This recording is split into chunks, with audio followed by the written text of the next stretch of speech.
卡塔尔世界杯上最大的金主是中国队，当然不是男足啊，而是中国企业组成的资本天团。在卡塔尔世界杯上，中国一共有20家品牌参与赞助，其中万达、蒙牛、vivo 和海信4大中企更是成为官方赞助商。中企为本届世界杯赞助了13.95亿美元，换算成人民币将近100亿元，取代了美国和日本，成为卡塔尔世界杯上最大的金主。很多小伙伴都惊呆了。要知道，在北京冬奥会时，中国作为东道主，赞助商虽然高达45家，但是3级的赞助商和费用也是20多个。赞助收入虽然没有明确计算，但是也差不多13亿美元左右。两者的对比结果来看，无论是数量还是总金额上，中国企业在2次世界大赛的投入相差都不大。所以有人就调侃到啊，这一届世界杯中国去了3支球队，一支施工队负责建设球馆，一支是产品队负责世界杯周边产品，还有一个就是资本队负责砸钱做广告。当然，唯独缺少了男足队。事实上，不只是卡塔尔世界杯，在2018年的俄罗斯世界杯上，中国也是那届世界杯最大的赞助商，当时也砸下了8亿多美元的赞助费，比美国和东道主俄罗斯还要高。然而，这种做法也引起了很大的争议。有些球迷觉得这是亏本挣吆喝，也有些小伙伴则嘲讽说把产品做好就是最大的宣传。实际上，这是大家低估了世界杯的影响力，同时也低估了中国企业的雄心。中企压住世界杯，目的不是为了回本，而是看重它背后的潜在价值。如果利用得好，我们的制造业可以更上一层楼，甚至实现逆袭，一举改变其他国家对我们产品的刻板印象。为什么这么说呢？大家好呀，我是熊猫。今天咱们来说说中企为啥压住世界杯这件事儿。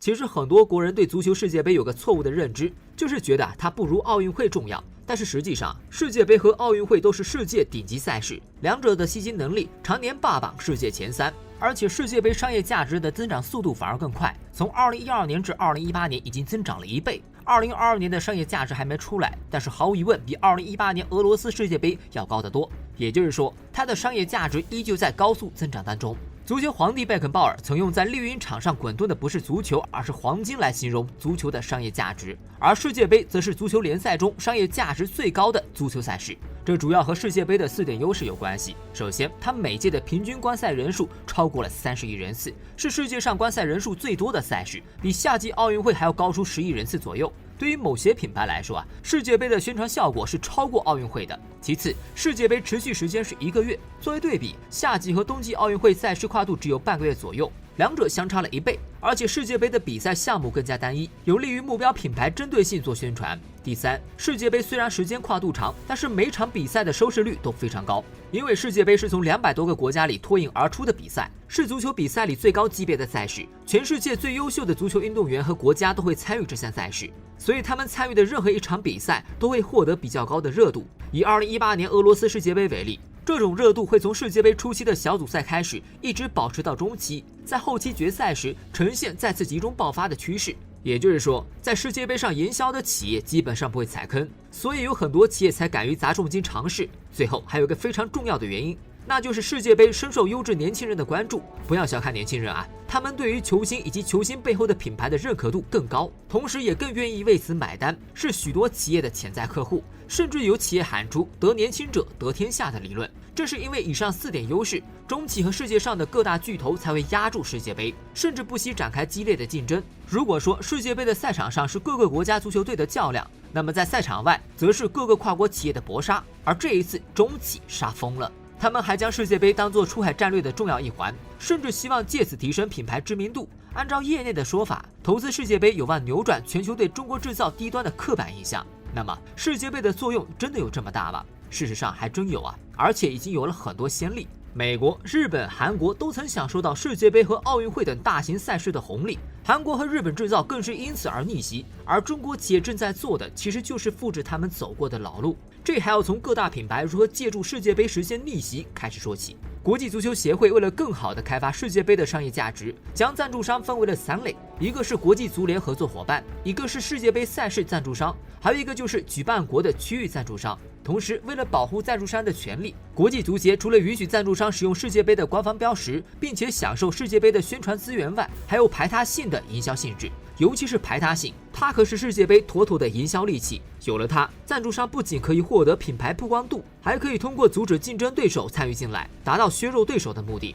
以可口可乐为例，在1950年以前，可口可乐就已经享誉全美，而且和百事可乐的双雄对决异常激烈。但是全球范围内，可口可乐并没有太大的名声。不过，可口可乐最擅长的就是营销。它的创始人彭伯顿曾说：“假如我有25000美元的钱，我会将24000美元花在广告商上，然后用剩下的1000美元生产产品。”在1930年的首届世界杯上，他们就赞助了美国队参加比赛。当时美国队也挺给力的，获得了那届世界杯的季军，可口可乐的知名度自然也得到了提升。于是他们想到再利用世界杯打开国际市场，同时排挤百事可乐的营销方式。1950年，可口可乐开始赞助巴西世界杯，果然很快就打开了市场，可口可乐的销量迅速翻倍，成为那届世界杯最大的赢家之一。1974年开始，可口可乐正式成为世界杯顶级的合作伙伴。此后每一届世界杯，可口可乐都砸下了巨额的资金用作宣传费用，从未缺席。可口可乐也因此成为世界杯头号合作伙伴。在它之后，还有阿迪达斯、麦当劳、百威啤酒等欧美知名企业也是世界杯的常客。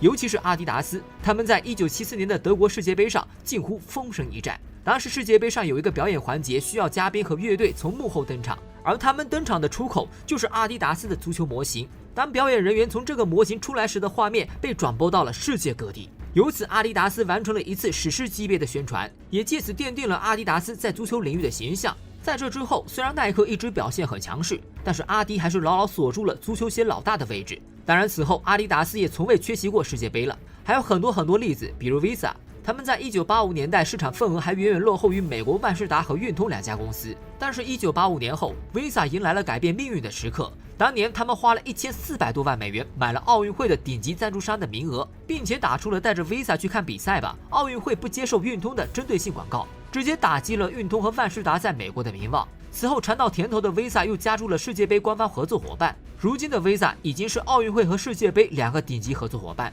而它的竞争对手早已被它超越。可以说，在早期大型赛事中，美国诸多企业通过赞助享受到了赛事红利，成为第一批全球化的企业。而在中期，日韩企业开始发力，日本的佳能、丰田、韩国的三星、现代等企业也不断赞助奥运会和世界杯，很多企业由此完成了逆袭。以韩国三星为例，在上世纪70年代，三星还只是一家小电器代工厂，他们通过与三洋合资生产的廉价彩电，然后将它们卖到美国等欧美大国，才逐渐发展起来。但是和中企一样，三星生产的产品一直是廉价的代名词。尤其是1990年代，三星在韩国内部已经是顶级企业，旗下拥有化学、建筑、造船等等子公司。可即便是韩国制造业的霸主，欧美的消费者却并不买账，反而比较青睐欧美和日本的电子产品。三星想方设法地推进国际化，不过进展得很缓慢，而这也让三星背负了很大的债务。此后，三星一边积累技术，一边想方设法地寻找可以扩大知名度的方法。于是他们就瞄准了顶级 IP 赛事奥运会。1997年，三星已经负债累累，甚至大量裁员，但是他们依然顶住了压力，与国际奥委会签订了顶级赞助商合同。1998年，三星首次以官方合作伙伴的身份亮相长野冬奥会，受到了大量的关注。在这之后，三星的全球知名度大幅度上涨，他们生产的手机在短短几年时间里就超过了摩托罗拉，之后更是成为全球销量最高的品牌。此后，三星就通过各种各样的方式赞助奥运会和世界杯。到了2008年，三星的知名度就已经超过了80%的品牌，成为家喻户晓的企业。除了三星外，日本佳能、韩国现代等企业也是顶级赛事的合作伙伴，他们都曾借助世界杯改变了消费者对他们的不良印象。那么，日韩企业都可以借助完成逆袭，中国企业可以吗？答案是当然可以了。事实上，这也是有先例的。早在2010年，中国企业就首次赞助了世界杯。当时世界杯在南非举行，整个世界杯期间，比赛场地上挂着“中国阴历光鲜入户”的字样。很多国内的球迷在看到之后，感到既亲切又惊讶。亲切的自然是因为第一次看到有中国企业出现在了世界杯赛场上，惊讶的是因为按照惯例，赞助世界杯的企业一般是东道主或者是世界上知名的跨国公司，而且一般以快消品为主，比如可口可乐、麦当劳、肯德基等等。而英利则是一家中国的光伏科技企业。其次，它在全球的知名度并不如那些世界巨头，但是它偏偏就成为了世界杯的赞助商。有好事的球迷还统计了一下，在整个世界杯期间，英利品牌出现了60多次，给人留下了深刻的印象。于是英利就成了足球迷口中津津乐道的企业。实际上，赞助世界杯并不是英利脑袋发热，而是他们早就想做的事情。英利是一家太阳能企业，他们的主要市场是在欧洲。当时欧洲正在进行能源升级，鼓励企业发展光伏能源，而中国企业正是光伏最大的出口商。而英利为了提升在欧洲的知名度，最终决定将目标定在了欧洲最流行的足球赛事上。本来他们在2006年就要赞助世界杯，可惜没能赶上最后的末班车，只能将时间推后到2010年。当时英利找到了世界杯组委会，表达了赞助的愿望，并且提出要求，希望在英利的前面加上中国2个字。在英利看来，中国的产品虽然还受到很多质疑，但是中国2个字比所有的企业都有影响力。这个要求其实挺难为组委会的，因为按照惯例，赞助企业的名称面前是没有国籍的。但是组委会也看到了中国球迷的数量以及英利作为绿色能源企业的意义，于是就同意了英利的赞助，这才有了我们看到的一幕。事实上英利低估了国内球迷对世界杯的期望。虽然我们男足一直比较支棱不起来，但是中国球迷绝对是世界杯上最忠诚的群体之一，他们都会熬夜观看每一届世界杯，不管男女，在世界杯期间只要见面都要聊上1、2句，否则就是落伍了。所以这也侧面证明了英利压住世界杯的做法是对的。他们不仅在国内意外成了网红企业，在国外的知名度也大幅度提升。不论是搜索引擎关注度、网站点击率，还是媒体报道，在世界杯开赛后都呈现了数倍乃至数十倍的增长态势，而销量更是翻了1倍。这一份投入收获了巨大的回报。2014年，英利集团再次赞助巴西世界杯。到了2018年，英利已经成为中国光伏企业在欧洲代表性的品牌。英利赞助世界杯可以用一战成名来形容，它的成功对于中国企业来说，就像是打开了另外一扇窗。原来赞助世界杯不仅能提高国际知名度，还能收获国内粉丝的喜爱，那还说啥？直接干就完事儿了。于是，只要是一家有梦想、致力于全球化的企业，都会优先考虑世界杯。2016年，万达率先出手了，他们宣布与世界杯达成长期合作，而且身份是顶级赞助商。中国企业不出手则已，一出手就必定不落于人后。2018年俄罗斯世界杯，万达就携手 vivo、海信、蒙牛等企业赞助了俄罗斯8亿美元，一举超越了美企，成为俄罗斯世界杯上最大的赞助国，挣足了眼球。当时国内媒体已经完结了梗，说中国队从未缺席世界杯，以表达对他们的认可，而他们在国外的知名度也有了提升。2022年卡塔尔世界杯，这几家中企再次加大投入，赞助金额提高到了14亿美元左右。这种投资注定是一次豪赌，但是其中的收益也很多啊。因为卡塔尔的存在，使得这届世界杯充满了话题性。首先在选举阶段，卡塔尔就发挥了超能力，淘汰了美日韩和澳大利亚等国家，成为中东地区首次举办世界杯比赛的国家。